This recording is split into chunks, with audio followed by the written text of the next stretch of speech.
What? Say All right, something. thanks so much. Good to put a face on the name. Huh? Well, I gotta make sure to get Get your. that in your jersey. You know about the buffet anyway. How you Stick it in doing? there anyway. How you doing, Robert? I'm doing good. Great addition to the Capitol grounds. One that we can Live use long and for prosper. events such as this, and it certainly adds, I think, a different aspect and view of what the Georgia Capitol looks like to have this facility adjacent to it. So you're here for the 10th time to celebrate this ride. I congratulate you on that. You have a great turnout of individuals today. Bicycling is certainly one of those activities that has taken on a great significance in Georgia. As you know, we passed legislation to give you greater protection when you're riding on the roads.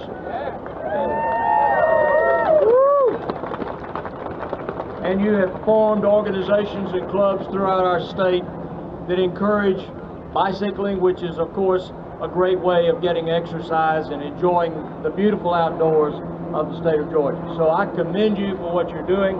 I encourage you to keep it up, and I'll look forward, if I don't see you before then, to seeing you next year for the 11th celebration of this ride to the state capitol. Thank you. At this point, I'd like to bring up really one of the true founders of this event 10 years ago, Mayor Jere from Roswell. Do come up here and join us, Mayor Wood. Thank you so much. I want to thank everyone who has made today possible. In the 10 years we have been riding, this is clearly the best day of all of those 10 years. I want to see the hands of everybody who rode this the first time. Let's give those folks a hand for dragging this on. What do you mean by that? You know, we are changing politics in Roswell one person at a time, one council member at a time, and one mayor at a time, and now we've got the governor, so we are on a true roll. This morning, for the first time, I had the mayor of Alpharetta ride with me. Mayor Belle, I don't think he'd been on a bicycle since he was 14. Brought out his old mountain bike. Seat was too low. He was looking like a Donald Duck pedaling this thing. The ride has really gotten him enthused. I think next year it won't be the ride from Roswell, it'll be the ride from Alpharetta. So one mayor at a time and one person at a time, you're changing politics in Georgia. Thank you so much. Thank you, Mayor Wood. I mean, we're now here in the 10th year. We've got so much to celebrate, but there's plenty of work left to be done to create safe, family-friendly streets and trails in Atlanta, but also throughout the entire state of Georgia. As a direct result of this event and y'all's participation and stepping up and being advocates for bicycling, you know, in 2012, GDOT adopted a nationally recognized complete streets policy, a direct result of this event. We won a 3 feet safe passing law in 2011, and the show of support from this event was a big reason that that happened. Last year we defeated nationally infamous anti-cycling legislation, but that was definitely a victory for bicycle safety in Georgia, and we've definitely raised the profile of bicycling, certainly beyond just Atlanta, but for the entire state of Georgia.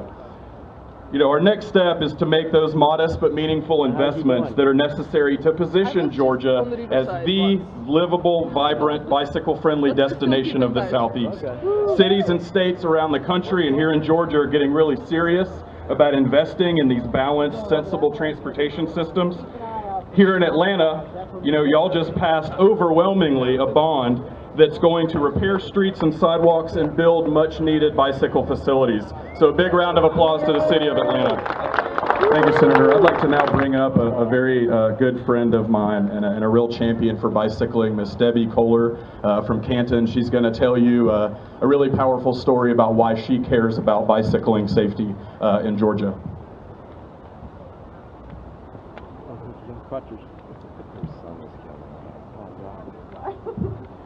With me today is Representative Mandy Ballinger from Canton, Georgia, and she is my representative. I want you to imagine with me for a moment. On June the 9th, 2012, I had the most mountaintop experience because that was the day that my 22-year-old son married the love of his life. But life can change in an instant. Just 47 days later, I received a phone call that would change my life forever. At 11:15 that morning, Matthew called me and we had a nice talk. That would be the last time that I spoke with him. Matthew left shortly after that conversation for a bike ride by himself. He was a natural athlete and had bought 2 bicycles and put them together to create his awesome bike. He rode on the right-hand side of the road and was several miles from his apartment, still riding when it all ended. Mr. and Miss Kohler, you need to come to Savannah right away. There's been a terrible accident. These were the words relayed to me by a friend of Matthew's. His wife was too devastated and too distraught to talk to me. By now it's 6:30 p.m. The State Patrol couldn't find any of us. I asked, is it Matthew? Is it Corey?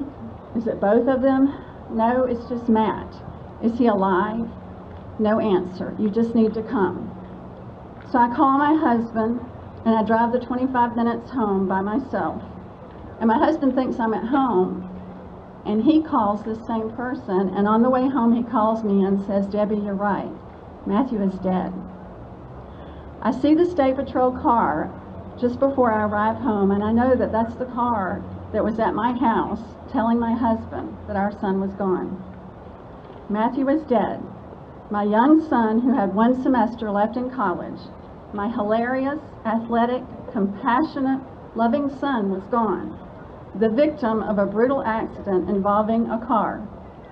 I am now what they call an orphan mom, a mom with no living children. Yet that very day, as broken and devastated as I was over losing my only child, I also made a decision. When my minister came over and she hugged me, I said, I will not be bitter.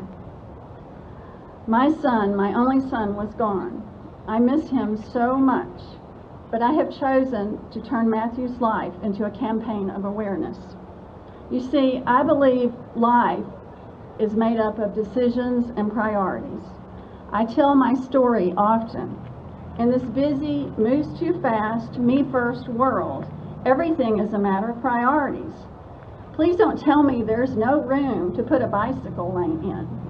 I was in New York City recently, and those lanes in New York City are no bigger than the streets in Atlanta, Georgia, or Albany, Georgia, or Canton, Georgia.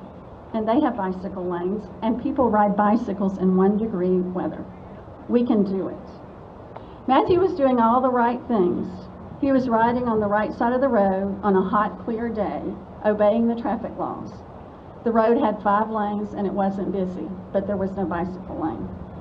Yet at 11:45 in the morning, he was rear-ended while he was riding his bicycle. He hit the hood of the car, the windshield, and the roof before he finally landed in the road. And though several people tried CPR, it was not to be. Let's be intentional with our decisions and our priorities. No parent, son, daughter, wife, or friend should ever have to experience the losses that we experienced. Yet as I share my story, I'm appalled at the number of people that I hear who have experienced an accident. And fortunately, many of them have survived. Let's be intentional. Let's set priorities. Let's have safe streets for bicycling and for pedestrians. Thank you for your time. God bless and happy riding.